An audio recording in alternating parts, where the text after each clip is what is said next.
It's time to raise the roof with episode 3 of our Tampa Bay Rays podcast. Me, Evan, and Gibby are back. I think for the rest of this season, just kind of going on how things go, we're going to try to do 2 to 3 a week, and we're going to try to, just like succinctify, kind of recap series in like in like chunks instead of going game to game. Mm-hmm. So obviously there was a series this weekend that just happened. The Rays took 2 out of 3 from the Marlins. We have a series coming up that starts tonight, Rays versus the Nationals. So first we're going to talk about what happened this weekend with the series. We're going to go into a quick IL update and then quick standings update just with what happened with other teams in the division and with us, obviously. And then a preview to what's going to happen they're in DC this week, right? Yeah. Yep. Oh, okay. Cool. At the Nationals. Yeah, at Nationals Park, one of the most underwhelming stadiums in baseball. But that's another story for another day. But yeah, so let's talk about the series that just happened this weekend. Obviously, the Rays took 2 out of 3 from the Marlins. It was the last series against them this year. It was at the Trop.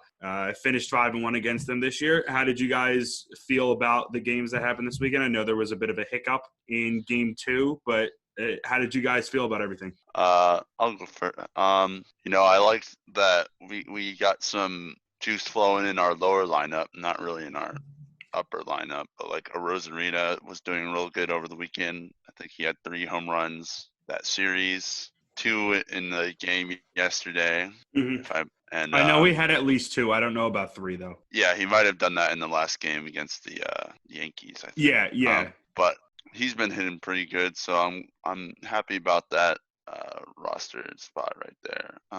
Sasugo had a home run over the weekend. He's been hitting better. Nick Anderson came back. That was a big thing to have back for the weekend. Really needed some help in the bullpen, and he was able to help us skirt out and get a win in Game 1. And looking pretty good going into this last leg of the season. So I'm excited. Definitely had some good ups and downs that series, but mostly ups. Yeah. On Friday's game, there wasn't any scoring after the 5th inning, so bullpen played really well. Mm-hmm. Even Anderson looked a little shaky. That wasn't necessarily his fault because I think he started off with a walk and then there was an error. I think Adames had an error. Mm-hmm. Yeah. And then Wendell made one hell of a play at third to get the force out of third. Then, not going to lie, we kind of got blessed with that strike 3 call. But he got the job done. He didn't look like his former self. Nick Anderson is known not to really let anybody even hit the ball. He's more of a strikeout. He strikes out almost everybody. Yeah. He rarely lets anybody on base. So, definitely, it's encouraging that he didn't let up any runs and he closed the game out. But, and I'll give him the benefit of the doubt, too. He first came back in, at least probably 2 weeks, I would say. Then Saturday, I don't really know what happened that night. We lost 7-1, I think. 7-3. Or 7-3. Yeah. Snell had a really good 3 innings, and then that 4th just didn't look. I don't know what happened on that, but it's gonna happen every once in a while. You're gonna lose a game. Marlins are a good team too. So we said in our last podcast that we'd obviously like the sweep, but we'll take 2 out of 3, and that's exactly what we did. So yeah. I do have credit to the Marlins. They played us tough all 3 games. I think even the games that we won, they were both 5-4 score lines. So the Marlins actually, I'm pretty sure they outscored us in that series, if I'm not mistaken, because we had 13 runs and they had 8. So they had 15. So they outscored us by 2 in the series because of that game on Saturday. Corey Dickerson really had a good series. I think the Aguilar hit a home run. We did avoid their top 2 guys in Yamamoto and Sanchez, so that was really good. But honestly, I think that if they would have thrown them out, if they would have been out, we would have had a lot more trouble like we did in Marlins Park. And we said this before, that the Marlins somehow seem to play really well at the Trop compared to where they normally play, which is also kind of a domed stadium half the time. Mm-hmm. So that's kind of weird. Going off of what Evan just said, I know Anderson had a shaky outing. Snell had a shaky outing after the 3rd. Glasnow had somewhat of a shaky outing because he gave up that 3 spot. But overall, I think it was. I'm glad that we got a few guys back. It was good to see Perez start to hit from behind the plate. I know he drove in all 3 runs on Saturday, which was really good, and he had key hits throughout the series. Obviously, Arozarena with the 2 home runs yesterday was a really big thing. Tsutsugo with the home run. We're getting contributions like Gibby said. We're getting contributions from guys that aren't necessarily like the guys on the team. And I think the biggest thing is that we finally saw Lau, who had been, I think he was in one of the biggest slumps of his career to date, kind of come out of it, quote unquote, if you even want to call it that, with the game-winning sac fly in yesterday's game. So it was good to see that. Hopefully that'll help get the monkey off his back from what the heck was happening. But I think it's important going forward, because I think I saw that the Rays are going to have 16 games against sub 500 teams until the Phillies series at the end of the year. So that's really encouraging to have 16 of your last 19 games be against if you want to call them subpar opponents, you can. I'm not going to call any of those teams that, because like even the Nationals, who are currently like 12-20, or who are like 13-25 or 13-24. I mean, they're throwing out Max Scherzer tonight, he's either like a 2 or 3 time Cy Young Award winner, was a big key in helping them win the World Series last year, and they still have a lot of big pieces in that. So I'm not going to take any of these games for granted. I'm just really happy that, like we said, we wanted to take the series last weekend. We took the series. It was a big thing moving forward. Now we're 28-13. So there's a lot of good stuff with that. What did you guys? I don't know if you guys paid attention or much to what was going on throughout the rest of the division, but how did you guys feel about what happened? Especially, I mean, if we're going to talk about teams, we're going to kind of focus on the Blue Jays and the Yankees. So how did you feel about those 2 teams over the weekend and what they did? Well, then I think the O's took 2 out of 3 against the Yankees. I think they took 3 out of 4. 3 out of 4. Yeah, I know they took at least. I know they won at least 2 games, but I think they won 3, if I'm not mistaken. I mean, the Yankees. I don't want to. I'm actually not going to even say that just to jinx, but I mean, they're the 8th seed right now. Yeah, that's how in a slump they are, I guess. But I mean, I don't want to play anybody in the playoffs. Like any of those 8 teams. That's what the AL is. The Yankees are the 8th team in the playoffs. Like that. I mean, that's how top heavy the AL is. And honestly, that's just absurd to me. But I think Hopkins said that the Rays, like, magic number, if you will, to clinch the playoff is 12. So I mean, we should be able to. I mean, if we don't do that, I'm going to be extremely. Hypothetically speaking, as of right now, I just checked. Especially with their schedule. But, I just checked. The Orioles did win 3 out of 4, so they lost the first game. Then they won 6-3, 6-1, and 5-1. So they really made mincemeat of the Yankees this weekend. But yeah, we do have an easy. I mean, the NL East has been very underwhelming. Teams are beating up on each other. Yeah, they're above 500, but they're still only like 2 or 3 games above 500. And I don't know if you guys saw what happened today, but the Phillies blew a 6-0 lead to the Mets. They blew a 6-0 lead. Dude, the Mets. That's insane. The Phillies are 20-17, so 3 games over 500. So who knows? The Phillies are playing much better now, and their bullpen has been much better. Seeing again, I kind of have an advantage of like watching the Phillies just because they are the team in my area, but obviously I'm not. Yeah. But they have looked a lot better. Real Muto just hit a home run today, which was big considering that he had been in a homerless drought for a while, and he's kind of the best player. Harper did come off of getting ejected, so I'm interested to see what they're going to – they're kind of the one team where I'm like, them and the Orioles, that I'm like actually legitimately scared about something bad happening just because, the Orioles – just we already know how we feel about the Orioles. Luckily, I mean, I think that those we have 5 left against the Orioles, 2 left, 2 against the Nationals starting tonight, or 4 against the Nationals, 2 starting tonight, and then 2 at home next week. And then, like we said, 9 games left against divisional opponents, so 4 against Boston, 5 against Baltimore, 3 at New York, and then ending it in Philadelphia. I do have to say, I think the Phillies swept the Rays the last time they were at the Trop. They did, yeah. That doesn't make me feel good. 3 years ago, I think. That doesn't make me feel good one bit. Yeah, now they have Bryce Harper, so that's not good. It's more of a team. The Yankees and the Yankees are playing they're closing out with the Blue Jays and the Orioles. They're playing a lot. All 3 of those teams are playing each other a lot. So that's much tougher for them because they're just going to be beating up on each other. I think. Yeah. I think all those series are going to be pretty even. The Yankees are probably mad going 3-1 to the Orioles. So I want to see how the Yankees and the Blue Jays really stack up against each other, because I think it's the first time they're playing, or like one of the first times. How do we feel about the Blue Jays this year? Scary. I mean, like they counter our team pretty well with like good hitting and like batters that like to battle a lot. Mm-hmm. I feel like, and they have like some good starting pitching. Their bullpen doesn't really stack up to ours that well. I think that's what lost them a lot of those games against us. But other than that, like they could take a series off of us in the playoffs, like, to be honest, if they're energized enough. But yeah, and also they did a lot of moves in the trade deadline. Got some help in their bullpen. So yeah, Blue Jays are scary. I think we got a pretty good ticket against the Yankees, and like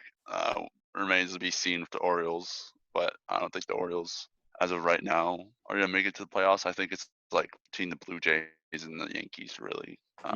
Like just battling for those spots. But Orioles could sneak in, I think, still. But yeah, that's I my mean, thought. I think we've said this pretty much every podcast, but yeah, the Blue Jays, they scare. I just don't like. But it's worth it to reiterate, because the Blue Jays are currently number 2 in the East, second place in the East right now. So obviously they're still a relevant team. It's not just like we talked about. And it's like they are more than relevant, I think. But Definitely. the playoff, like first round's best of 3, right? So is it home, and home? Like what is? Do you guys know? What I would assume that it would probably be 1-1-1. So okay, it would be like what like the end of the NBA playoff thing is now. Okay, that's what I was assuming too. But yeah, I don't want to play them first round at all. I am curious. So I know that we've talked about the Blue Jays a lot. We've talked about the Yankees a lot. We haven't really talked about the Orioles, and the Orioles have been a sneaky team this year. They have a lot of their pitching doesn't jump out at you. Their bullpen doesn't jump out at you. But there's a couple guys in that lineup, especially Anthony Santander, that do stand out. Definitely. So I don't know how you feel about them. I mean, yeah, Santander, Nunez, who else? I'm blanking on their names. But Rio Ruiz, Ryan Mountcastle. Their first 4 hitters are a really good way to start off the lineup. Mm-hmm. But yeah, I mean, they swept us in Camden, and Camden we never play well in anyways. But they're not what the Orioles were expected to be this year, and they're not what the Orioles used to be in the last couple of years. So who knows? I mean, I don't know when the Yankees are supposed to be healthy again. Like, I don't know when Judge is coming back. I don't know when Stanton's coming back. LeMahieu is back. But, I mean, who knows? I don't know. Is there a way to kind of get rid of that jinx that we have, or like that curse that we have at Camden Yards? Or is there a way to jinx the curse that we currently have at Camden Yards? Like, what can the Rays do with what Camden Yards is being a hitter's ballpark? What can the Rays do to counter that and play their style of game that they would play at the Trop? Well, first of all, we could play good defense, because that series against Camden Yards earlier this year was the worst defensive series. It wasn't a good series. I mean, it wasn't even that we lost all 3 games. We lost the games relatively close, I'm pretty sure. We lost at least 1 extra inning game. Yeah, we lost if 1, not 2. And I mean, our base running was atrocious too. It was just not Rays baseball at all. Like, Rays are usually the fundamental team, like good defense, good pitching, and it just wasn't that. Mm-hmm. And it happens. Like, yeah, it was frustrating at the time, but I mean, we've bounced back clearly, and that's gonna happen. And as long as you bounce back, it's fine. Yeah, I think that series loss, just that complete embarrassment of a series, that was just away sweep. I mean, we went to the Braves, we got our butts kicked, we got our and then we go to Camden Yards, we get swept all 4 games there, and that really I think that juiced up our season for the rest of the season, because it was like, we took this loss, but we're gonna bounce back. And now, starting from the bottom, now we're here. I mean, we weren't really at the bottom. We were just like slightly below 500 for a little bit at the beginning of the season. And then we had August happen to us, and it was very, very prosperous, and went 18-4 in August. And then now we're top of the AL East, Mm-hmm. going to the playoff run. So I think we're in good position after that. And the Orioles, they got better pitching than most people think. Like they just have people who are just performing really well, just game in and game out, and like Yeah, they're hitting. I do have to say, losing Malone at the deadline for them is going to hurt their pitching because Malone was one of their better performing starters this year. Definitely. And oh god, that other guy that got traded to, I forget his name off the top of my head. The other guy that got traded in their bullpen to the Mets. I'll go look up him on the Mets. I forget him off the top of my head, but he was a guy that they lost who probably won't help out the Mets bullpen because the Mets bullpen's atrocious as is. Miguel Castro. Right. Oh yeah. Guy. He's not great this year, not by any means. He had like a 4.6 ERA in terms of a bullpen guy, but let's see what he actually did. I just want to confirm this. Oh god, I can't confirm it. Why won't you let me go? Okay, so he had a 4.02 ERA in 16 appearances with the Orioles. Did strike out 24 guys, so that's over a strikeout. The per inning, that's pretty good. And his whip was the second lowest in his career. Ground out to, I'm guessing that's high fly. He had a decent, for what it was, he had a decent season. If you want it like not a decent season in terms of like as a reliever in baseball, more of a decent season as a reliever for the Orioles. Mm-hmm. So I think losing both of them will hurt. I don't know how much, because we haven't played them in a while. I do want to go back to, so Gibby was just alluding to this. How much is the fact that the Yankees, Blue Jays, and Orioles playing each other a lot at the end of the season, how much is that going to mess things up in terms of like, since the Rays have already, the Rays will play the Orioles 5 more times, but in terms of 2 and 3, not having to play them for the rest of the year, how good is that for the Rays moving forward? Well, it also helps us. Not only like that, those teams have to play good teams, and we have a pretty easy schedule record-wise left. But it's good because one team has to lose, so they automatically get a loss whenever they play each other, which is good because it like raises our chance of making the playoffs and ultimately raises our chance of winning the division. Because I would think the Blue Jays take couple. I think they're gonna win series against the Yankees if the Yankees don't get healthy soon. And Rio's on the mound today, so he's been 3-1 with 2.51 ERA and playing Montgomery, who we just destroyed. He didn't even get past the first inning last outing. So I think the Blue Jays win tonight. But yeah, it's just good because they have to play good teams and one of them has to lose, so it helps our probabilities of making the playoffs. Mm-hmm. Do we want to win the division this year? I know that's kind of a stupid question, but would we prefer, so in different playoff scenarios, would we prefer, because I don't know if we're gonna fall apart that much to get to a 7 or 8 seed, but would you prefer winning the division as we are now and being the number 1 seed, winning the division, and these are all hypotheticals for the postseason, winning the division and being just a 2 or a 3 seed, or getting in as a second place team? I like the idea of going in as the top seed. That's just me though. I'm not sure. The one would play the 8 seed, right? Yeah. And the 8 seed right now is the Yankees. So if the playoffs were to happen right now, we'd be playing the Yankees. I don't mind that too much.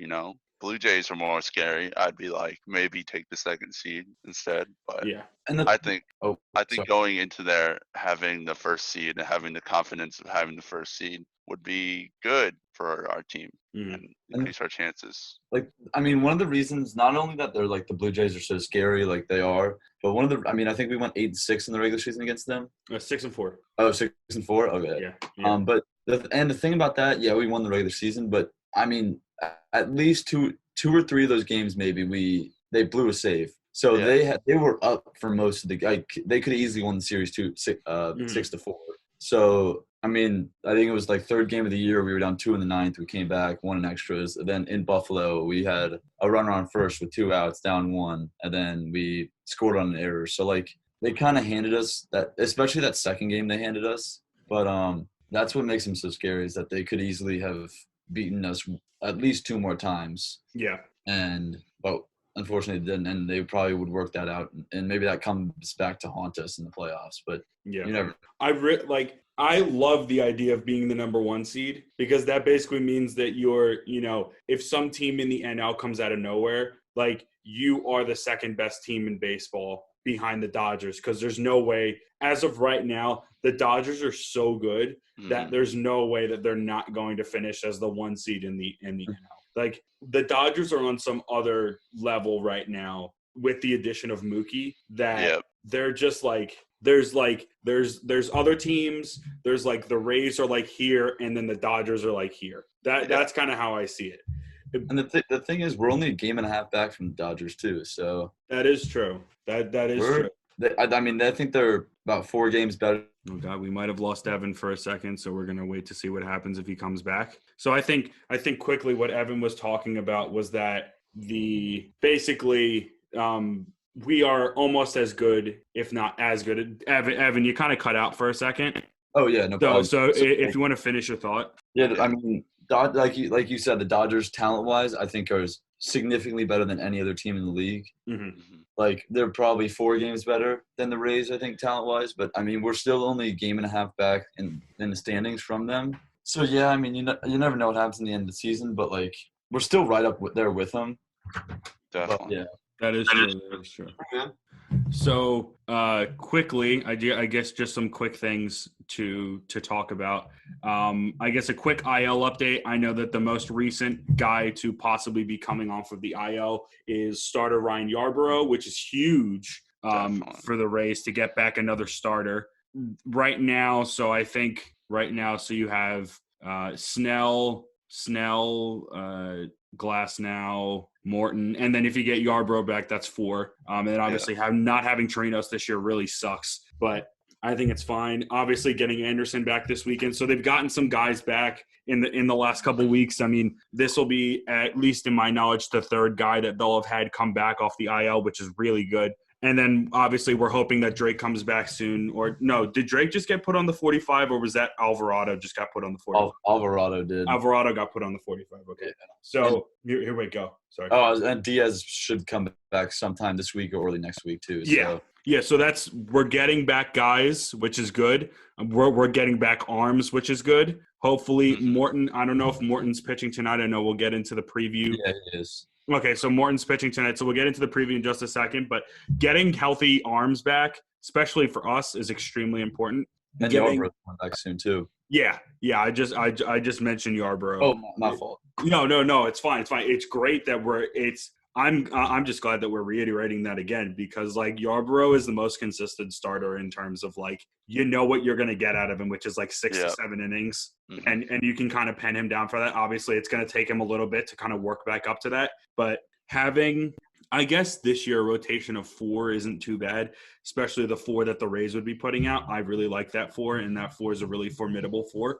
But having that moving forward, to not have to rely on the bullpen and not have guys come up, because I know that they optioned a few guys down. I know they optioned Sheriff down, and I'm trying to think. They optioned 1 or 2 other guys down off the top of my head. But having back reliable starters that can give you innings will really help push the burden off of the bullpen, because I know that the Rays have been a team that's really relied on the bullpen in recent years. I think that's why Beeks was that injury stinks. I mean, he was such a versatile pitcher. He could have started the game. He could have been a bulk inning guy if you want to do opener. He could have closed the game. Like, he could have pitched anywhere in the game, which most of our pitchers don't really do that. But, like, if starting pitcher has a bad game, bad first 2 innings, like 4 runs or 5, like, still not out of it. Like, Beeks could come in, give you, like, 5 good innings, keep you in the game for the offense to do stuff. And we just can't have any more injuries, I guess. Yeah, we have to avoid the injuries. So that goes into our little 2-game swing, our Rays preview this week, our little 2-game swing with the Nationals in Washington, D.C. So we actually have our 2 most, what's the word for it? Our 2 most, most recent guys to have come off the deal in terms of starters starting. So we just talked about it. Charlie Martin will be starting tonight. He'll be facing off against Max Scherzer of the Nationals, who hasn't been, amazing this year, but he's Max Scherzer. So we have to keep that in mind. And then in game 2, the finale, which will be tomorrow night, it is Anibal Sanchez, who is not having a good year, but also Anibal Sanchez can turn it on like that, versus Yarborough, who is currently 0-2 with a 3.65 ERA. Sanchez is 1-4 with a 6.48 ERA. Not great. There's some guys that obviously need to turn it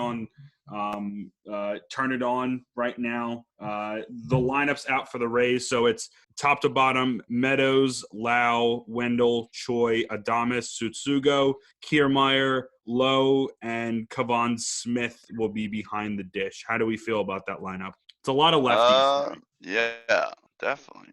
And I'm looking. I personally like it. I mean, we're always that type of team. Cash is always the manager, not really care about lineup like placement. It's more about like righty-lefty matchups or lefty-righty matchups. He's always been that type of guy. And it would be, I mean, did Perez play? I know he played 2 out of 3 against the Marlins. Did he play all 3 games against the Marlins? I don't know that. I can check. Well, he did not start yesterday's game. He came in as a pinch hitter, or he came in to play after Smith got pinch hit by Tsutsugo pinch hit for Smith. That's interesting. I wonder why Perez isn't playing today. Another lefty bat. He is a lefty. Who's the only righty again? Smith is a righty batter, which is really interesting. But I don't think personally. I mean, if you look at the guys that they have, so I think they have 7 lefties, 2 righties. If you put Perez in as a lefty, you're putting 8 lefties out there. I think that would hurt them.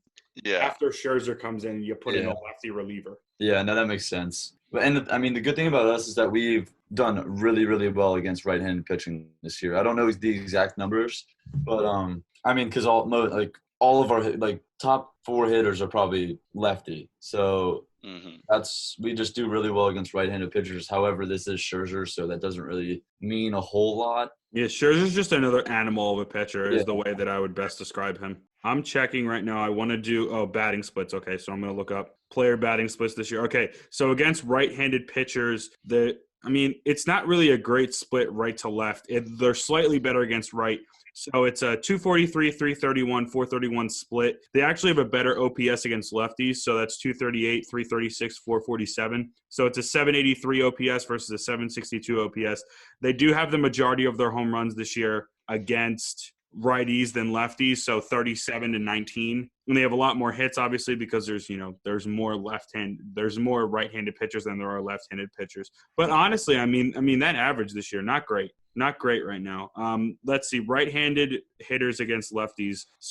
Or versus right-handed pitcher as a left-handed batter. I mean, it's only 229 as I see here. And righty matchups right now is 262. Lefty-righty is 252, and then lefty-lefty is 215. And like I said, overall, I think they're batting somewhere around 240, somewhere around there, which is not 241 as a team, 768 OPS. Not great, especially the average. I think it's hurt because Lau's had a really, really bad stretch of play, and Meadows hasn't really hit as well as I think we all thought he was going to.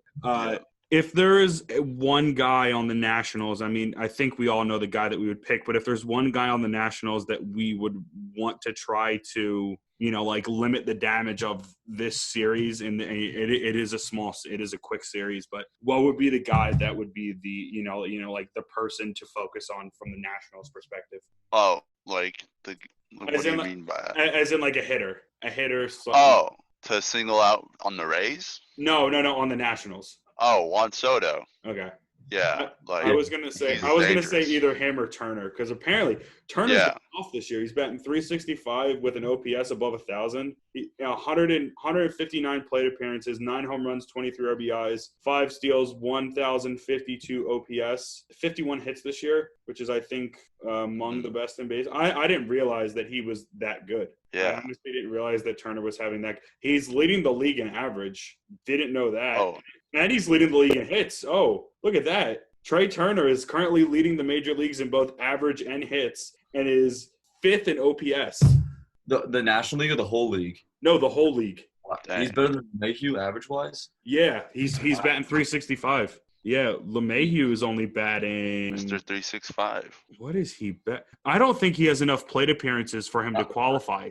I was just gonna say that. I mean, I think LeMahieu's batting, his average is higher, but I agree. I don't think he has enough plate appearance to appearances to qualify either. Yeah, I think and Soto only has, so right now Soto's batting 354 and he's got 99 plate appearances and he's got a 1200 OPS, but I don't see him on here, so I would assume that by now it goes by plate appearances. Mm-hmm. So he doesn't have the plate appearances, so he doesn't have it. But I mean, Turner's having I didn't even realize that. The guy that season.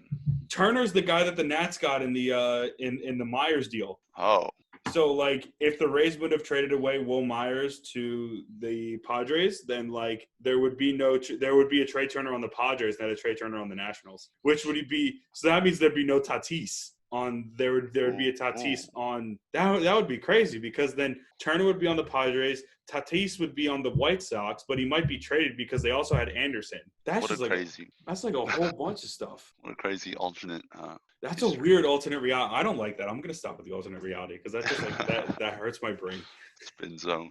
It is a spin zone. But how do we feel like about this series? What do we think is gonna happen? Obviously, the series is in DC. What are we thinking about how this series is gonna go? I think it's really time. It's now or never for turning up that hitting. I think we got to turn the hitting dial up like 50%. You know, like we got to be able to compete with the Dodgers. I think. Like if we're really thinking World Series, and I'm thinking there's no, I don't think the Dodgers lose. I think they're definitely going to the World Series. Mm-hmm. If you're gonna want to talk tough, like you're gonna walk the walk, tough, whatever. Yeah. But you're gonna go in there. You gotta put hitting on par with the Dodgers. You gotta start turning it up this part of the season. I'm glad we got Is Rosarina in the lineup today? No, he's not in the lineup today, but he can come off the bench if they need him to. True. That's a little pinch runner up too. That's true. But yeah, I will probably split the series. I could see. I mean, Scherzer. You never think that's a win going into that game. Mm-hmm. Just make him throw pitches though. Make him throw. You don't have to score maybe 1 or 2 runs on him, but just get him out of the game as soon as possible and get to their bullpen. I don't know much about the Nationals bullpen. Like who they lost from last year. There's who their arms are. So like I don't know much about it, but like I guess it's better facing them than Scherzer. So just I mean that's always my like kind of philosophy whenever you go up against a dog like Scherzer is. Like I mean just make him throw a lot of pitches, try not to strike out, get the ball in play, and you have a good shot of getting me out of the game early, and that's the key to beat them. So. It's the same thing as Cole. It is. Yeah, Cole. I mean, they're very much the same arm. Power guys, really, really good off-speed pitches. If you can get to them in any sort of way, then you're going to be successful. I think I'm thinking split too, because I think it's going to be like it's either going to be a split and then a split, or it's going to be exactly what happened in Atlanta, which is we get swept and then we sweep. Yeah. So if this is the part where we get swept because we're away, then it is what it is. If it's the other way around, like it's or it could be 3. Like I just don't know how I feel because the Nationals aren't that good of a team this year. But I mean that's meaningless when you're playing them 1v1. So that's kind of how I'm feeling right now. But I think is that pretty much it? Is that all we have to talk about for this episode? Basically. Yeah. Rip Lou Brock. I know that just happened. That was rough news. The MLB steals leader before Ricky Henderson came in. Really, really tough news. Sorry for all you Cardinals fans out there. We're here for you. Trying to think of anything else that's big news. I mean, Trout and Tatis are competing for the home run lead right now, which is great. Trout just hit his 300th career home run. Shout out to Mike Trout in South Jersey. Best. I love that video. I love the video that they put up on MLB of just all his home run hits, and it's just like he's a freaking sprinkler, dude. It's like the same swing every exactly. Time. It's crazy. He's so good. I would be down to just do like a Mike Trout episode because I love Mike Trout. Yeah, I went to a few of the Angels games, like the Rays Angels games, and I just yelled at him in center field. It was kind of funny. I went to a Rays Angels game over 4th of July a couple years back. I also went to Trout's first game back in Philly because he's obviously like a local guy to South Jersey. So like it's cool to say like I'm from this area and I can like it takes like 40 minutes to get to his house, if that. Like the area where he grew up. But like that game, that he like everyone was like, dude, Trout's here. Like no one cared about the Phillies. It was all like, Mike Trout's, he's back. It's great. And like it was so funny though, because it was like, oh yeah, the Phillies are playing too. But like Mike Trout's there, so it's great. Yeah. It's so weird. Yeah, something else about that game. I was chirping at him, and then he hit a home run ball in the section above me in seating. So yeah, he's something special. Love Mike Trout. That's not good, man. It made you look bad. Yeah. All right. Well, I think that's pretty much. Oh wait, sorry. Did you chirp him at all the rest of the game after he did that? No, that was in the 9th inning, I think, too. Oh man! Just to close it out. See, that's just like a giant, like a middle finger to you at the end of the game. I think he did it specifically for you because he was just like, yeah. I'm just gonna like take all this negative energy that Gibby's giving me. I'm just gonna unleash it and just hit a ball over his head. Thank God, I love it. Is that it? I think we've gotten everything for this episode. Yeah, I think so. Yeah. Yeah. Well, let's go Rays, beat the Nationals. Yeah, let's hope. Well, thanks everyone for listening. We've gotten a lot of listens on our first 2 episodes. I think we're almost up to like 70 on our first 2, which is crazy. which is a lot. I mean, it's great support for you. Thank you guys for giving us a platform to kind of do this stuff. I know we're just a couple of the Rays fans. We just wanted to do this because like the Rays are a lot of fun and we love talking about them, and obviously we want to be Rays fans. They're a fun team to watch. They always exceed expectations. Always exceed expectations. So. Yeah, they are. Yeah, they are a lot of fun to watch. But thank you so much, everyone, for listening. You can follow us on Twitter at Roof Rays, I believe. You can listen to us right now. I think the main place is Spotify. Hopefully, we'll be on Apple Podcasts and Google Podcasts soon. I know we will be. But yeah, thanks everyone for listening. Stay safe, stay healthy, and raise up. Raise up, baby. Raise up, baby.